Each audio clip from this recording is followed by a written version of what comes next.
Hello, Kyuta Klinger here, and welcome to my show, Move with Kyuta Klinger. Today I'm joined by Arben Islami, aka the man or the dude, or in Albanian you would say Njeri. He is the founder of the Kosovo hiking trips group, which organizes excursions in Kosovo and around the Balkan region.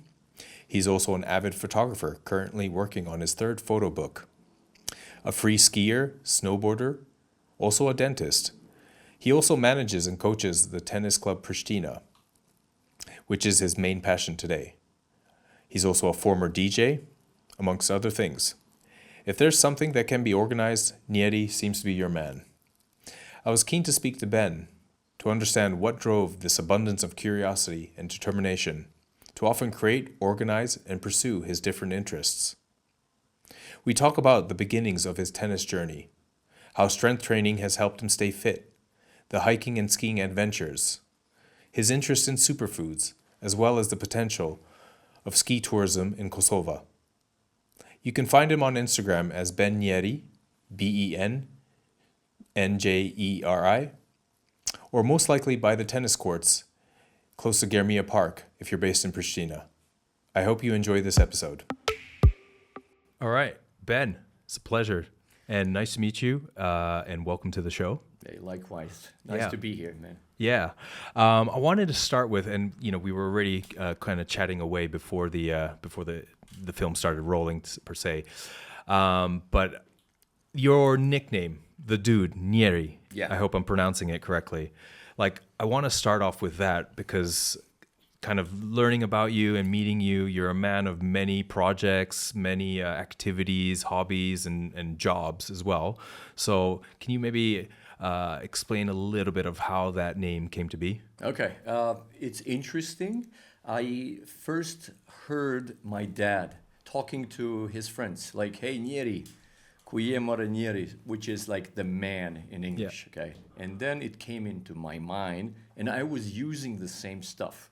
Mm-hmm. Like in the beginning of 90s, I was calling everybody, hey, Njeri, kuye, and it was kind of funny. So people started to laugh, and they were joking, like, hey, watch that guy, he's Njeri. Yeah. But that time, interestingly, I started to collect music. Okay. And then I wanted to open a studio for recording music to the people who wanted to have their cassettes, CDs, sure, full of music. And then I dreamt of becoming a DJ. So I started doing DJing, like 17 years old, and playing in different parties, like small parties. Yeah. And soon be known as DJ Benny. Okay. Okay, Benny, like, and it was like stereotype name, Benny. And then a late friend of mine, Alphonse, he saw me once in the street and he say, haha, DJ Njeri. Okay. Like, because I was talking to everybody like Njeri. Yeah. And then I said, wow, it's a nice idea to have this DJ Njeri. Uh-huh. And then I used this DJ Njeri, and then a lot of organizers started to invite me in their parties. Okay. And then I became famous for this nickname, DJ Njeri. Yeah. And played like for 10 to 15 years music everywhere. And then after the war, I used Njeri in different activities I did, like skiing and hiking and tennis and everything else. Because at this point, people knew you as Njeri, right? Yes. Yeah. And the first activity as DJ Njeri was in 1992 in a disco, and then rest is history. So afterwards, everything with Njeri became big. Okay. Yeah. And in terms of like, so already, just outside when we're walking in, you told me that where we're recording used to be one of the biggest clubs in the region, right? Yeah, you didn't tell me that this was Spray Club. Because I was looking for a place and then I saw Spray. Yeah. So yeah, this place was very famous in 2002, 3, 4, 5 until 10, I think.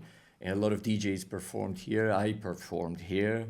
I was like before big DJs performing. Yeah, but still nonetheless, right? Yes. Like kind of like one of these iconic places, right? Exactly. So it was like a heart of Pristina for clubbing and having good fun. Yeah. So Spray was like number one for a decade. and then suddenly vanished. And I just know because of this shape of the building. So it's somewhat nostalgic then. Very nostalgic, yeah. And in terms of sort of like, I mean, we'll probably touch on like how you organize the Love Parade or the Pristina version, you know, the MTV kind of coming here, these kind of things. But through all these other projects or the other monikers that you have, Hike Njeri, Snow Njeri, like, were you always like curious growing up into like different activities and Yeah, I was known as the organizer kid in the 80s. Okay. So, I grew up in England. I finished my primary school there a couple of years. So when I came back, you know, I tried tennis there for the first time. So that was the first time you... Yes, I tried tennis. I tried hiking in England. Okay. They would send us as a class in some hills around London. So I was like... Yeah, definitely hills, no mountains. Yes. Experiencing hiking for the first time. I know the place, Lake District. Okay. That was very famous that time. And then it stayed in my mind that, wow, there's something called hiking. Yeah. This is the first time I heard about hiking. Yeah. And then when I came back, I didn't see any tennis or any hiking. Okay. So I was organizing life for a lot of kids in the district, like Olympics. Okay. You know, the Olympics of LA in 1984. Maybe you remember it. It was like Olympics in 1984. Well, I know of it. I don't remember the footage. I was like 11 too much. years old, and then I organized the same Olympics for the district. So all the kids were gathering, and then I organized like throwing a rock and then running 100 meters and stuff, and then giving medals out of those things, you know. Like the jar lids? The jar lids, oh, yes. Wow, okay. I was like pointing out like the first place, second place. And And then I started doing some like tournaments for football and stuff. So I think it's inside me why I was very curious about organizing and becoming someone in something. So then the story about 85 when I found two tennis rackets inside the cellar. So I was a football player playing for Pristina football club as a junior. Okay. And I liked football, but suddenly something changed. Maybe you read this, that I was looking for a football inside the cellar. Yes. And then there was no light, and it was, you know, like pitch black. I was blindly looking for the shape of the football, and then I found the two tennis rackets that I used to use in England.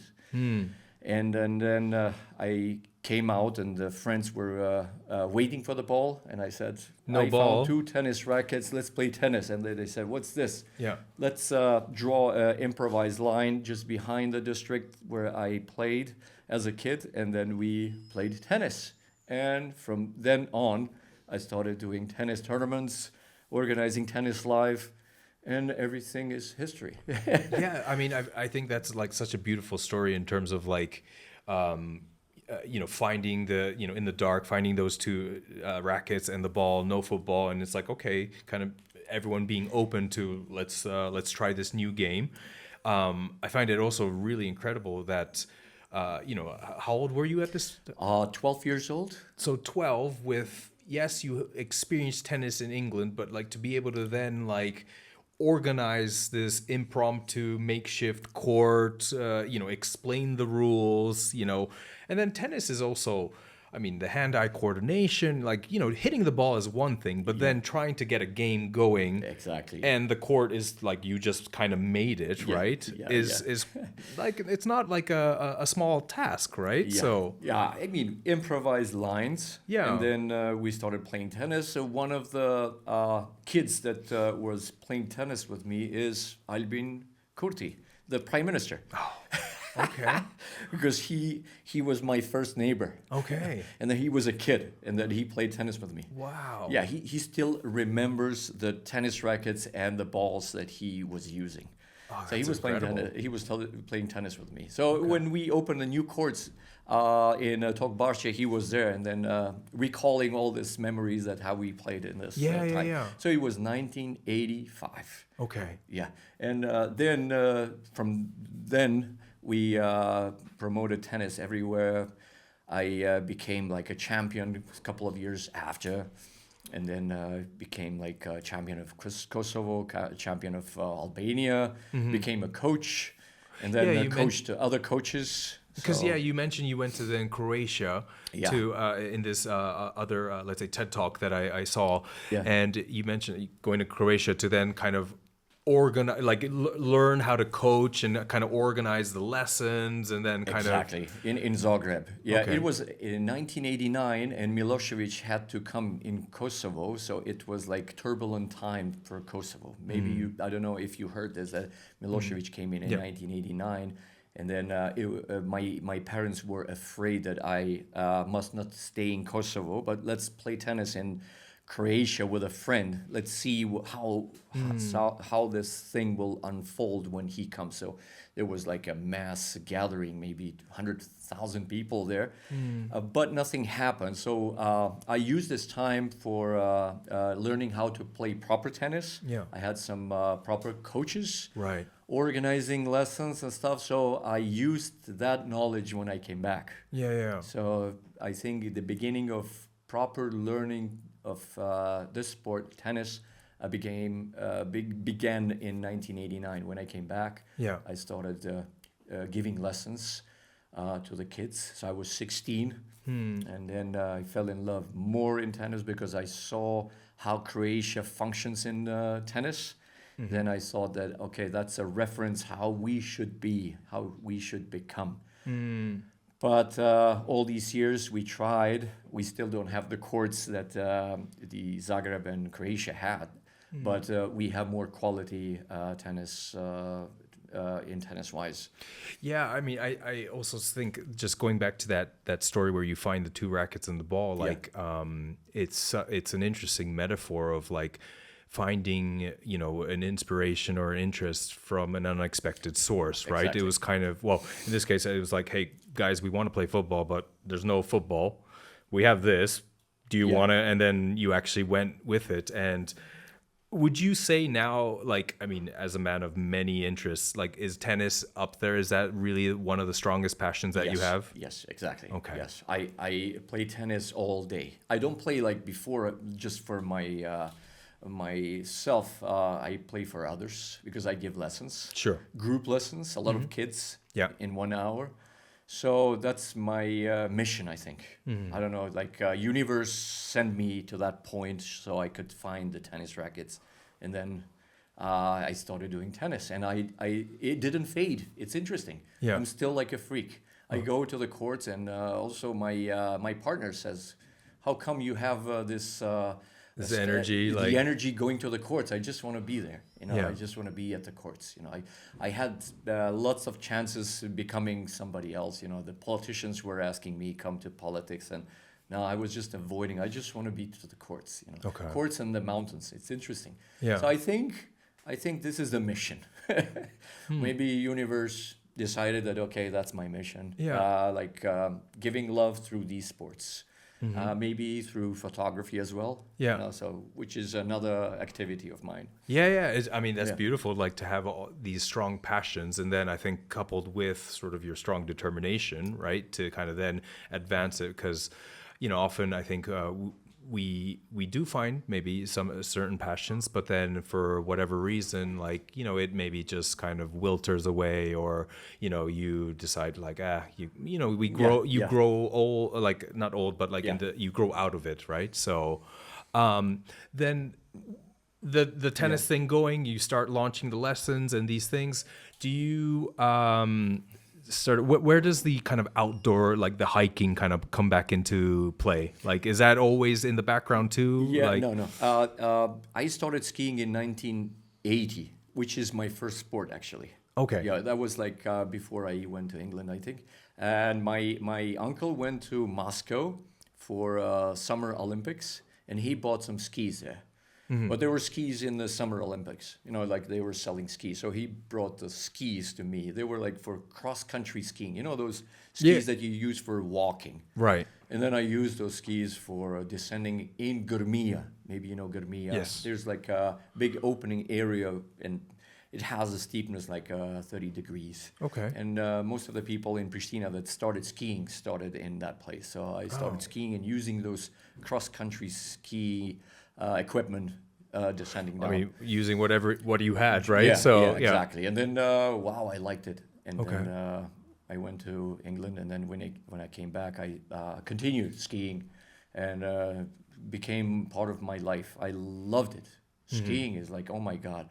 So about the hiking thing, how it became a part of my life is like in 2005, I went to Brzovice to ski. Okay. And the lifts didn't work. It was 24th of April 2005, which is 20th anniversary a month ago.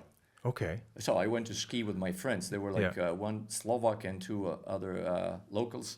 And we went there and the lifts didn't work because we were not too many. So the lifts cannot work for 5 people or 4. Right, okay. And they said, no, you cannot ski today, just climb. And then we said, okay, let's climb, but let's leave the equipment in the car. Mm-hmm. We climbed and we loved it. Wow, man, it's beautiful hiking, man. And so it was like déjà vu for me. Like in England, when I hiked in those hills, wow, I have to do this again. So several weeks after, I organized a similar walk for friends. And then I loved it. And then I said, okay, I will name it Hiking Njeri. Okay. Yeah. And then I made a logo. This existing logo is based on my drawing because I knew how to draw in the school. So I had this vision of how this logo had to be. So I just included a boot, like walking in the hill. And then it became popular. And next year I organized trip for more people and then more people. And in 2015, I organized a big, first big hiking trip with 250 people. Oh, wow. It was like massive. I didn't like having a lot of people, but people came. Because it's logistics, right? And then not to mention the safety, making sure everyone's accounted for. Yeah, it didn't went well. It didn't go well. Yeah, I mean, I hope you didn't lose any. The people they went astray. They went some other places. I didn't have enough guides. I didn't have walkie-talkies or talkie-walkie. And then this opened my eyes that I have to organize more because you have to fail first in order to have success. Yeah. So then I included more guides, and then by time just to improve the experience and everything. Improved everything. So I was like a pioneer of organizing hikes for younger people and more people at once. Right. And it was very popular, like in 2015. Until 2015, so starting from 2005, I organized hikes every weekend for different people. So everybody was paying their expenses. Like I didn't earn anything. I just had my camera. I was just recording, photographing. So some of the people that came with me during that first decade were like Uta. Okay. Which, who recently climbed another 8K mountain, I think, right? 14 8K mountains. She finished this. So she was, and Arineta, they were like some now big names in hiking. And then in 2015, I said, man, I have to do something with this hiking because I'm just continuing to hike and without earning anything. I had some projects with USAID and U.S. Embassy, but they were like very rare. So I said, I have to do something. And what pushed me do this was when the municipality closed my courts.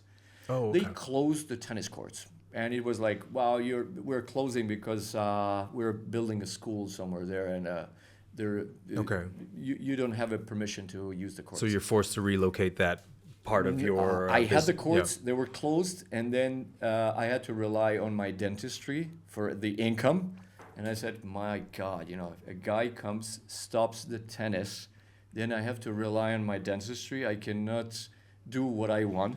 So I had to shift my income, like doing this, what I know, and in order to have the income. So I'm glad you brought up the dentistry because I feel like I'm talking to 5 different people, Yeah, 5 different yeah. lives condensed into one.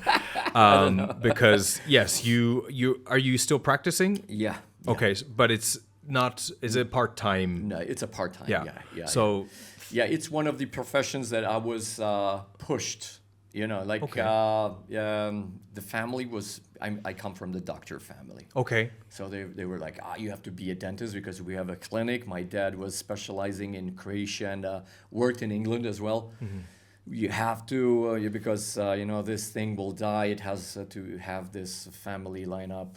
Yeah, kind of to pass it down to you to continue that. But I didn't like it, like tennis, because as what I was with a patient, I was thinking about outdoors and tennis and stuff. You know, I wasn't into the tees so much, although I know how to work.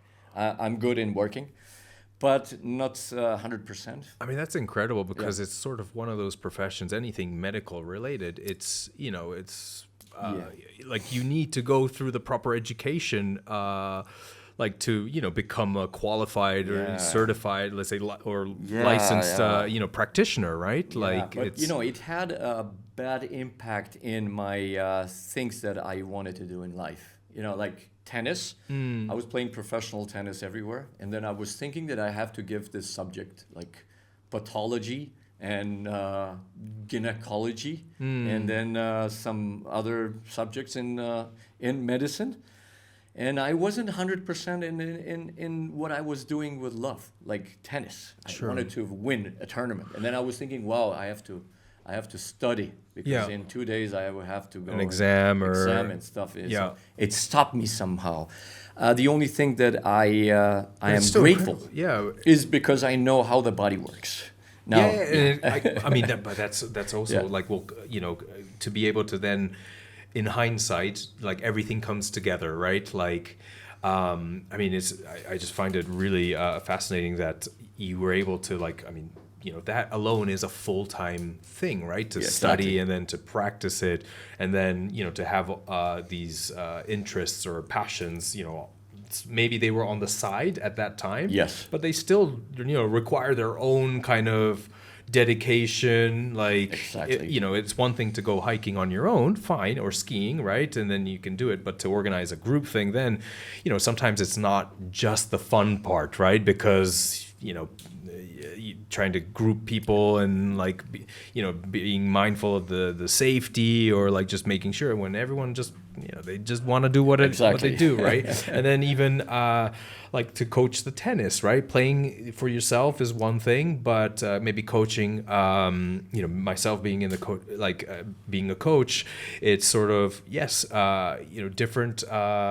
Let's say clients or different people have different challenges, right? Maybe injuries or such, or some people just, it takes, everyone is a different puzzle that needs to be figured out, right? In this sense, and you have to kind of, it's not a one size fits all, right? Because certain like cues, techniques maybe work for that. Other people also. And I think tennis is one, probably like many sports, it's also personality comes out, right? So I did play tennis when I was maybe 8, 9. And it was actually a sport that my mom maybe encourages a light word. I think I was just, before I know it, I was signed up. So I was fortunate that I got to play tennis, but my eyesight was terrible. And she thought like following a small green ball might improve my eyesight. And the next, I was like, okay. And then I found myself on the court. But I was kind of like, I think the personality of maybe John McEnroe without the skill.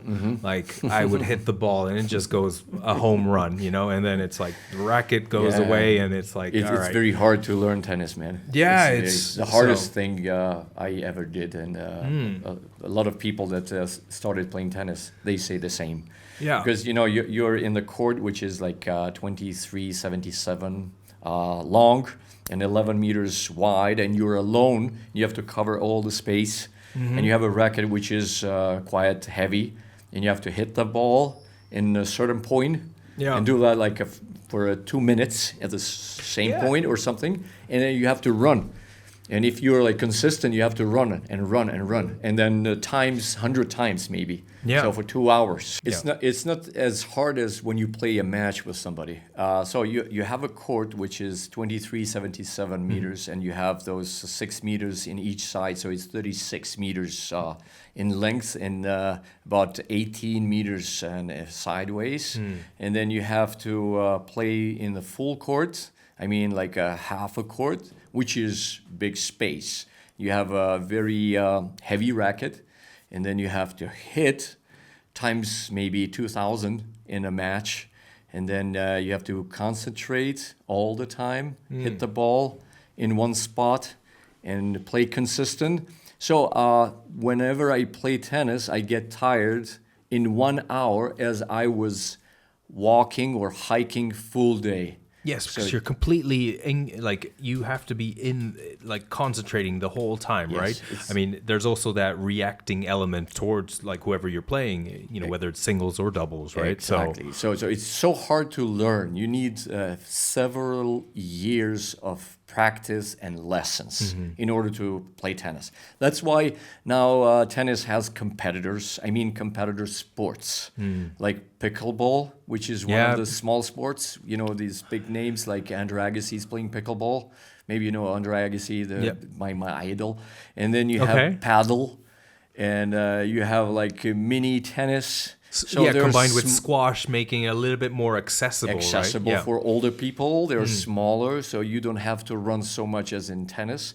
That's why tennis is seeing this threat and now making more boost in popularity through different brands like Play Tennis. Yeah, I mean, it just it also just shows for how let's say like how complex the game of tennis is, right? It's very, very complex. And as you said, it has so many, let's say, prerequisites in terms of like, well, you need to be a certain, let's say, conditioning / fitness level. Exactly. And, to be able to kind of react and also kind of almost contort your body so you can hit the ball, right? At all these different angles while trying to stop, change direction kind of thing, right? Racket sports. I mean, they're same. If you play ping pong, it's the same. It's smaller space, but if you play like badminton, you have to hit this thing like a butterfly. Several thousand times, and then the ball is more heavy. The tennis ball is very heavy. So when you combine all those shots that you made during the match, it's like enormous power. For that, you need a lot of fitness and gym and squats. What I do, because you need to run a lot. So if you do squats with big weights, then you can play tennis with no problem. It's mostly about legs, like size. Well, you have to get to where the ball is going to be, exactly. Right? So it's not about a talent. It's like getting to the ball, stopping before you hit, and then concentrating where you want to hit. It's not like you have a talent in forehand and backhand. It's like getting to the spot. Yeah. So how do you get? You have to have strong legs. And I imagine, certainly I think mobility helps, right? Very much. Ankles, I suspect that's one area or one joint that people have a lot of injuries with potentially because you need to change directions in such a tight space. So yeah, like ankle mobility, certainly to be able to change direction. So that's quite, you're loading the ankle in different positions, right? And then you have to also kind of be able to then hit the ball in those positions, right? So, but with that, then I imagine the knees, the hips, as well as shoulders, right? Shoulder is in tennis, right? Exactly. I mean, there's a common, tennis elbow, right? Yes. That people sometimes suffer as well. Yeah, right? I had a tennis elbow, and it sucks. It never goes away. So you have to pause for 6 months at least and apply ice every day, and maybe after 3 months you will not feel any pain. So it's very common in people that play, especially backhands. So if you play backhand with one hand, you can have a tennis elbow. Yeah, because as much as we appreciate the different sports, like playing tennis, let's say in a consistent manner, is also something that's not required or a normal human activity, right? To be able to swing at something, as you said, like maybe 2,000 times in various positions. So is there to go a little bit more into the mobility side of things, because this kind of brings me back to sort of what I do. Is there something that, because of your experience over the years, like that you've started to kind of incorporate a little bit, kind of include in your practice, and then also through the coaching? Okay, you mean about the fitness stuff? Yeah, so like, Yeah. Whenever you're fit, tennis is more easy. Before, for example, I didn't put fitness as much as now. So I was like a champion Kosovo. And I didn't put like a fitness of legs because my legs were anyway very strong. But with time, I started to realize that you need to keep up. So I started to put fitness. I do squats, a lot of squats. I do push-ups and a lot of gym, especially for the backhand, the back muscles. Sure. And then those... how do you say, you have the dumbbells and going up? Like shoulder presses. Shoulder presses. Okay. That's good for serve. Yeah. So more you are fit through fitness, you're more strong. But the most I realize is about the legs. Okay. It's mostly legs. Yeah. You need to arrive at the spot where the ball is before. So you have to anticipate where the ball will land. So you have to arrive before the ball and just... figure out how the ball will bounce in order for you to hit. In order to do that, you need very strong legs. Yeah. So these strong legs help me not only through tennis, but through skiing and hiking. Yeah. Because these are the extremities that you need for the rest of your life. Absolutely. So, and I think the more strong legs you have, the healthier life you have. It's also, because the blood flow goes through the legs and pushes up.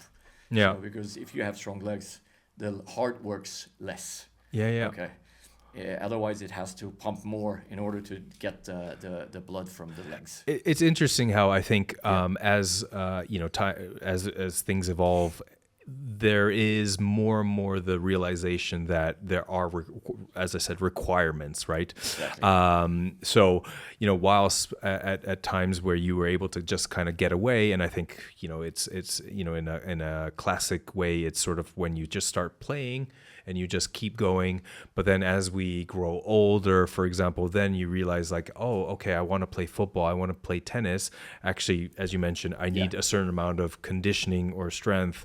And then even more so, you maybe realize that, okay, I need to take care of maybe my joints because it starts with that, the connective tissue, the muscles. And then it's because it's also kind of, it's, I think, what you don't know is, you certainly don't know, but it's sort of, I find it kind of hard to, I think one should not really accept that like, oh, as we grow older, this is just how it is, right? No. There are things that you can do to make that sport activity much more pleasurable. Exactly.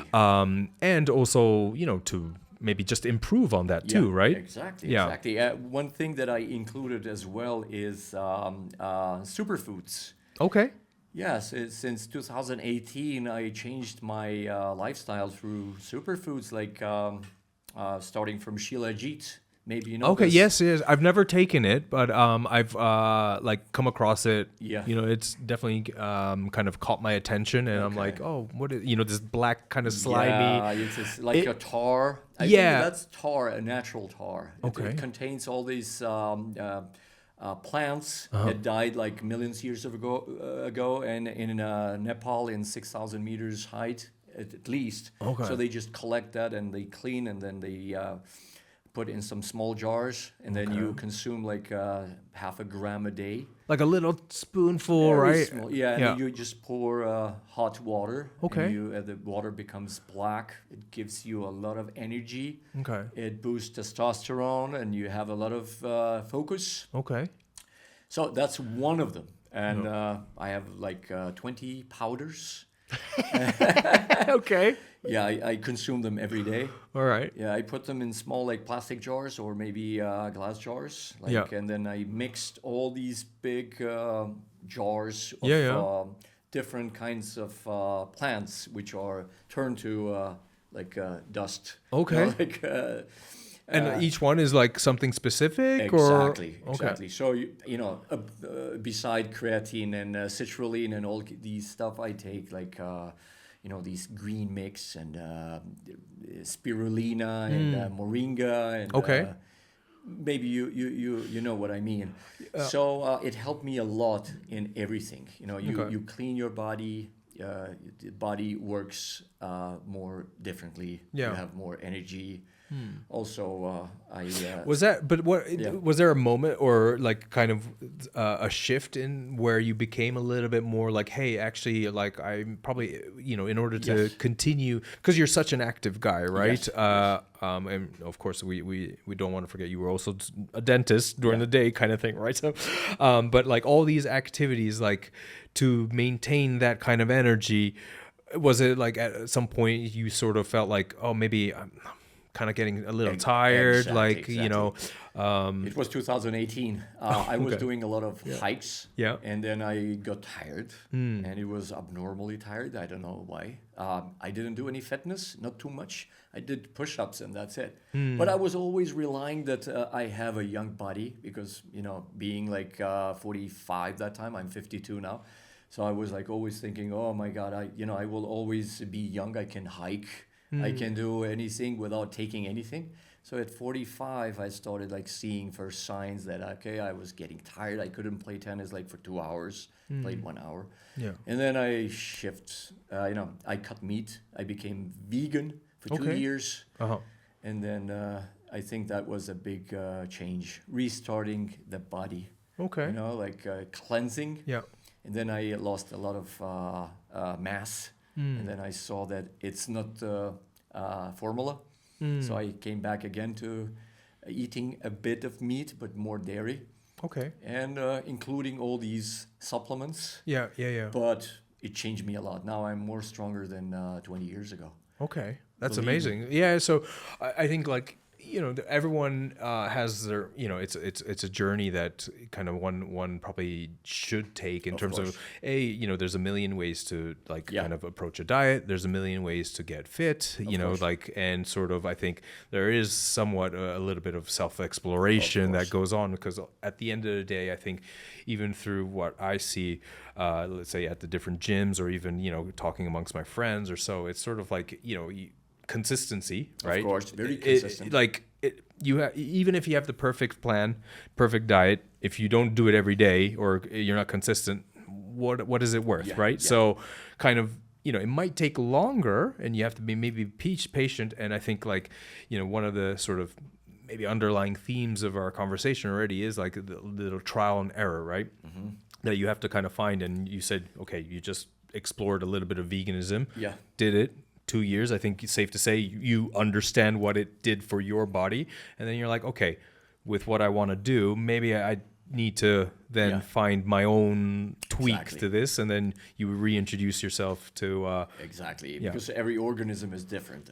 Every body is different. Absolutely. It works differently. And, maybe the supplements I take will not work for you as well. But I tried everything. So starting from shilajit and all those powders. And then I think that it made a lot of change. Yeah. Starting from the brain, starting from the well-being, positivity, calm. If you're dealing with a lot of people in the groups, you need to stay calm. So it helped me through some vitamins that I take, like B1 vitamin, which keeps you very, very, very calm. Like ashwagandha, maybe you know this powder. Yes, I'm familiar with it, yeah. You're very calm, and then when you're calm, everything just goes smooth. Just going back to the hiking and the skiing, the free skiing especially, where a lot of the activities, whether it's tennis, I guess there is also that moments of solitude, especially if you are like playing one-on-one, for hours, kind of. Then you half the time I think the battle is in your head, kind of thing, right? So when it's not these sort of group tours that you are organizing, for example, when maybe it's just a small bunch, or maybe probably you do a lot of the mountaineering or skiing on your own, right? To discover maybe new routes and these kind of things. Yeah. like there is a certain, like, you know, again, there are certain kind of you want to be as level-headed, calm, kind of, you need to observe the terrain, Exactly. scope down the piste that you want to take, on top of also the physical demands, right? Yeah, of course. You're talking about backcountry skiing. Yes, yeah. It's one of the most dangerous things that I do, because it has to do with seconds of bad decision that changed everything. I can imagine, yeah. And same like I told you about the avalanche in 2006. But, you know, just before 2006, the backcountry wasn't so popular. I think credits go to Fis Nimani, who first introduced this backcountry ski. Yeah, shout out Fizz. we both know him, so he's a good friend, man. Yeah. So I was skiing. I was trying backcountry skiing, but I didn't have the equipment. So he had the equipment, the proper equipment. So he was like a reference to becoming for everybody to become a free ride skier. Yeah. So then we started hanging out together more, and then more people followed. More people came into our group. And then we went and explored different places in Brzovica, which was one of the few places I knew that time, because after 2006, I started exploring more. So now I know that there are 235 mountains in Kosovo. So 235. Oh, wow. Okay. So if you would hike each mountain for a day, you need 5.5 years to visit all the mountains in Kosovo. Okay. And most of them are skiable. Oh, really? Yes. Okay. So this is one of the things that I would like to comment about ski centers, that we lack ski centers. And we can build like 10 ski centers, at least, because mountains provide sustainable winter mountain tourism, because the snow stays there for 6 months at least. Okay. I mean, Kosovo is like one of the countries that I think, you know, like the beautiful landscapes are just, you know, breathtaking, and it's sort of very much a hidden gem, right? Yeah. Those who know obviously know, and in the region too, but still it's one of those, like, maybe fortunately untapped kind of areas where like there's so much potential, right? Big potential. So let's go back to Brzovica with 2006, while I was skiing with friends, and then I saw that Brzovica has more to offer, and then I started thinking like, wow, this is great, because 2006 was like a journey for me, that we started exploring beyond the proper ski places. You know, these groomed terrain. So we went out, and then I said, man, who knows Kosovo, how many ski centers we can build and just live out of tourism. So if we would have more ski centers, Kosovo would be like a haven for ski people. I mean, it was in Yugoslavian times, like that was sort of almost ingrained in like the sports / kind of education system, right? Where people like learned how to ski. Like I being in Brzovica, I remember as we kind of mentioned it off the camera, where you know you had the old kind of now it's just a relic of the past, but like the old ski center building, right? That's where you know like I guess you were fitted, and then you got ready, and then as you were saying, the buses took you up to the mountain, right? It functioned much better than these days.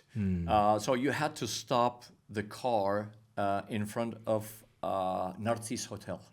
That was, you know, the hotel before you go to the ski center. Yes. And then the buses, you had shuttle buses going up every half an hour.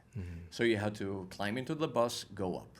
If you had a house or a villa, where the big villas are now, you had to have a sign that you just put in the car, so the police wouldn't stop you. So you would say, okay, I have a villa there. But the road was empty. So you could use the bus going every half an hour and coming back every half an hour. So the last bus would go down at 6. Okay. And we didn't have any problems. Yeah. But these days, you could see a lot of problems. You have only 1 or 2 lifts working. We had 5 lifts working. Okay, and it's different age. I remember because I'm one of the OGs from the ski group. I skied all 80s, and I remember I recorded with my camera, so I have a lot of footages how it looked. Man, it's like paradise. You know, DJs would come from ex-Yugoslavia playing acid house music. You know, there was like a new style music and Molika, and we would go to Molika. And then different brands like Elan and Tyrolia and all kinds of stuff, they were just giving skis away if you knew a question. The answer of of like who won this slalom like freebies, cup or something, and then you would say Bojan Križej, okay, here you have a ski, free skis, or bindings or anything. It was like paradise. Yeah, a lot of skiers from all over the world, from Great Britain, America, Israel. In some ways, it was very much a hub for these winter sports. Exactly. Right? Yeah. So now imagine like Brzovica just applying in different kind of mountains all around Kosovo. I was in the United States in 2014. State Department sent us some people from Kosovo to see how you can build a ski center. So I was in Montana and Wyoming, seeing different kind of ski centers, how we can apply that in Kosovo. So what came into my mind, like it was like an NGO formed in Bridger Bowl. There was like a ski center in Montana. And then they started from zero. So they like a couple of people, they had an idea. They asked for money for a lift. They applied the lift in the mountain. And then from the income of the lift, they built a hotel, and then from the income from the hotel and the lift, they built the second lift, and third and fourth, and then the Bridger Bowl became like a super in a sustainable manner, kind of. And everybody earns. They have their salaries. They work. Nobody gets very rich, but they all sustain a big bunch of people from that area, which is one of the ideas that we can implement here. Yeah. So I mean that kind of leads me on to sort of like how, because you know with sort of all the hiking, this the different activities that and I like already the sort of dedication that you have in terms of creating these communities of like-minded people, or at least providing this occasion for the younger, let's say, generations to kind of discover these activities. So on one hand, that's really great to kind of grow the interest in whatever activity, sports, right? But how do you see that kind of then evolving? Because you've seen it sort of, let's say, change over the last 10, 15 years, because it does sound like it's sort of like, okay, I think there's no lack of determination, because you try to grow these things as much as you can, and there are different grassroots kind of initiatives, because I know there's many hiking groups now, right? Not just yours that do that cover different areas, but it needs to be kind of like a little bit sort of more cohesive, and organized, and maybe like kind of with different parties, right? Like whether it's private to also public, right? Yeah. I wouldn't have any suggestion for hiking groups. I think they're doing a great job, like involving a lot of people into the hiking tours, seeing how the life is beyond their cities, going in the mountains and falling in love in nature, changing the perspective of living here. Yeah. When they see mountains, it's different. They stay positive for a week. I think it's absolutely cathartic to like the what you receive from nature, right? Of course, man, it stays there for a week. You're like positive. Nothing bothers you. So for hiking, I think we're like in this time where it's expanding rapidly. When I started hiking Njeri, I was the only one in Pristina, like only doing with youngsters. There were like a group of Sheba, Pristina. There was like a hiking group, or in Prizren, but they were like a private group, like 10 people, older people, no females. So in 2005, when I started this, more youngsters came, and then I had a TV show in TV 21, weekly shows. Whenever I went, they were like following me, and then I was explaining about the mountains. So now is like huge. You have like 100 associations. What I would think about changing is in skiing wise. Skiing wise is like we have mountains, and we have snow. We have natural snow. Most of the mountains are in the north, facing north, which keeps the snow. And just applying one lift in one mountain.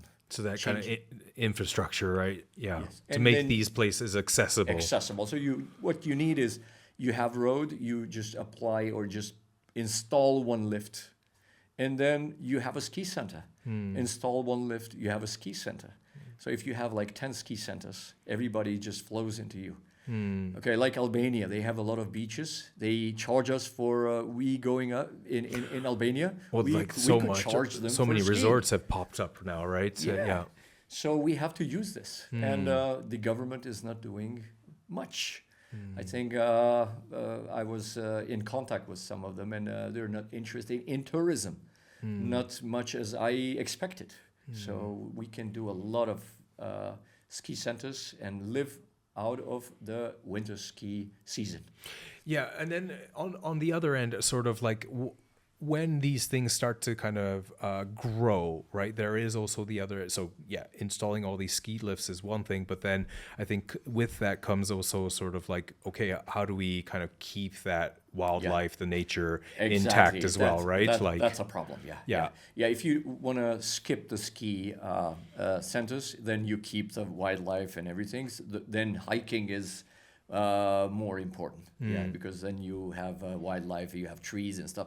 Like this, you have to cut maybe forest, but I wouldn't say that we would install the lifts where you have to cut. Yeah, because you said there's 235 mountains, so you can just sort of. Exactly. It doesn't mean you need 235 lifts, right? Yeah, like so. Like there are some mountains like in Opoja region. Opoja is like close to Dragaš. Okay. They're like very long and facing north, and they keep the snow. So you just put one huge lift there, and everything will follow.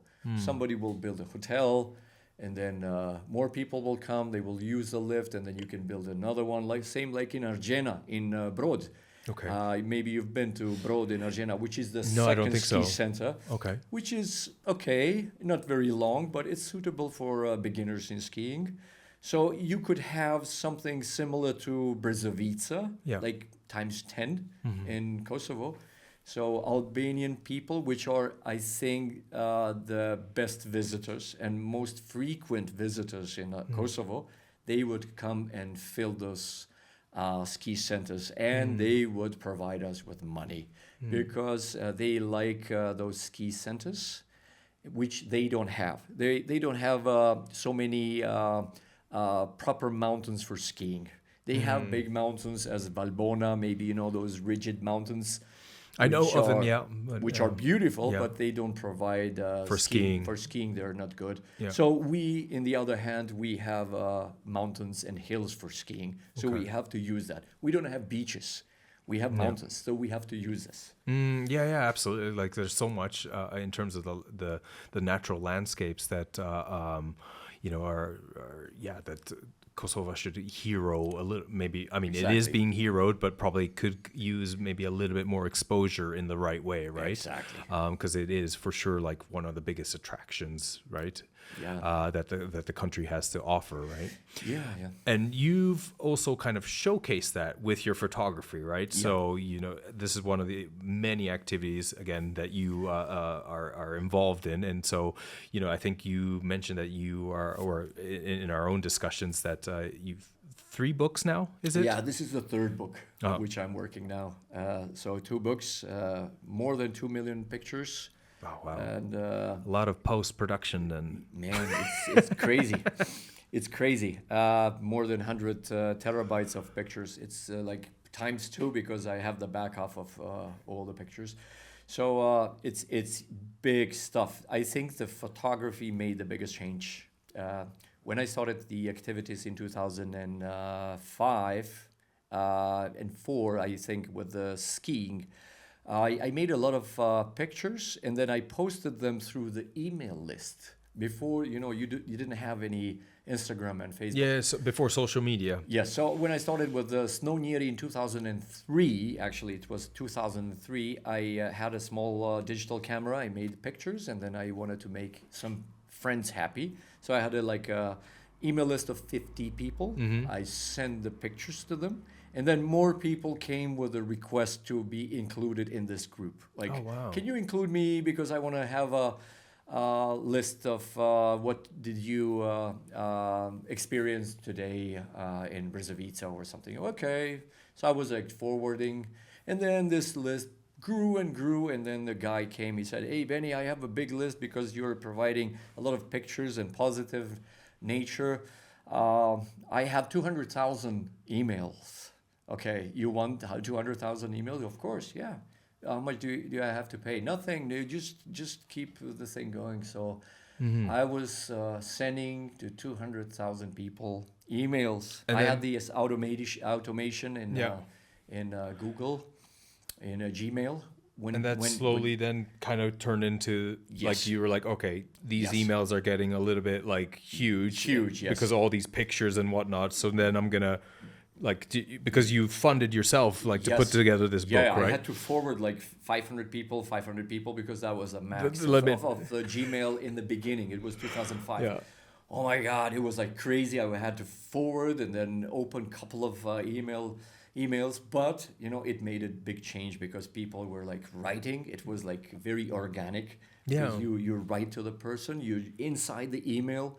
He checks and sees the pictures, and I had some description of how the ski day was there. Yeah. And then more people hey, include me in the list, and it was crazy. And then thank God Facebook came in 2006 and changed everything, because then I was posting in Facebook, but I continued with email listing until 2011. Okay. Well, it was too much because I had to stay all day just posting. You to upload all these pictures edit. Yeah. Okay, you had to put hiking Njeri or Snow Njeri. You just upload in the email, put the description, and just forward. It was full-time job. Yeah. And I didn't earn anything, but I had some drive inside. Okay, I have to do this. I don't know. People have to know how beautiful Kosovo is. Then it made it simpler with Facebook and Instagram. But still, the determination, to kind of, because I can appreciate. I mean, I dabble a little bit in photography, and you take a few pictures, but you spend a little bit of time, the moment already, to dedicate yourself and also kind of explore these areas to know what you want to take. Then you go home, look at it, and then you kind of edit, and then it's hours. It was crazy, man. And at that level, it's a serious project in its own right, exactly, right? Exactly. It was crazy. As soon as you entered, you just put the cable and just download the pictures in the computer, and then you check and you choose, and then I will send the people, and oh my God, they will become happy. It's so beautiful. I think it has to be engraved into you as a personality in order to have this that drive. I think, I don't know, I had it because you still have it, right? For all these projects that you do in different way, maybe it evolves too. It evolves, yes. Yeah. Yes. One question, but maybe for two, because again, you have your tennis as one of the strongest passion, but also the outdoor side. So if you could, let's say, maybe play a match against a tennis player, would it be Andre Agassi? Yes. He's my forever idol. Okay. I don't know. I try to look at him, look as he does. He had this very eccentric outwear. Yeah, I remember the Nike bandanas. shoes that he had as well. Oh my God! And I tried to imitate him, how he hits, and I had the same racket, same stuff. Like basketball players they had for Jordan. Sure. Yeah. And he was almost pretty much the equivalent, right? The equivalent, yes. And Agassi was my favorite. I didn't have any contact with him. But well, if he watches this, maybe, you know. maybe, yeah. I would like to play with him once. Okay. And I don't know if life is long, maybe I will have a chance as an old guy to play with him. But I had a lot of contacts with different kind of players in Wimbledon and Roland Garros and US Open. I was in different kind of tournaments. Oh, wow. I met them all, like John McEnroe and Nadal, and That's amazing. but not Andre Agassi. Okay. So I have to find a way. All right. Yeah. And then the other one would be in terms of like a bucket list adventure hike, maybe it includes skiing. Is there sort of a mountain or so that you would kind of maybe try or maybe even go back or like maybe. that one memorable hike maybe? I would try like mountains in Asia, in Central Asia, you know, like Tajikistan and Kyrgyzstan. And those from Nepal as well. But those mountains are like in my bucket list. Okay. I hiked a lot of mountains in the United States, in Europe, in Turkey. But I have to see that I will be able to go in Central Asia. Okay. So that's one of the... And also skiing in Japan. Yeah. That's definitely, I think, on a lot of people's bucket lists. Yeah, experience in Japan. Yeah. This is how the powder is called in Japan. Yeah, it seems like it's I mean, it's growing, I think, every year. You know, I've been fortunate to kind of experience it a couple of times, but I think more and more people want to, you know, come from far away and really try it out. So man. I highly recommend if you know, when you get the chance. Man, Not if, but I'm sure you'll make it out there one day. One of Feces and my friend Gent Mati from Albania, he went there and he said that it's one of the best places to visit. Not very steep, but the powder is big. It's like waist. It's like if it snows, then I mean obviously it snows, but like when it really piles on, it's meters, right? It's so lucky you, man. I well, you. I'm saying I think give it time and you'll be there probably one day. So I hope so, man. Yeah. Okay. All right, Ben. I appreciate your time. Thanks so much for joining me on this episode of Move with Kyuta Klinger, and I hope to do this maybe again with you. Thank you. Thank you for the invitation. Thank All you. the best for you. Cheers. Cheers.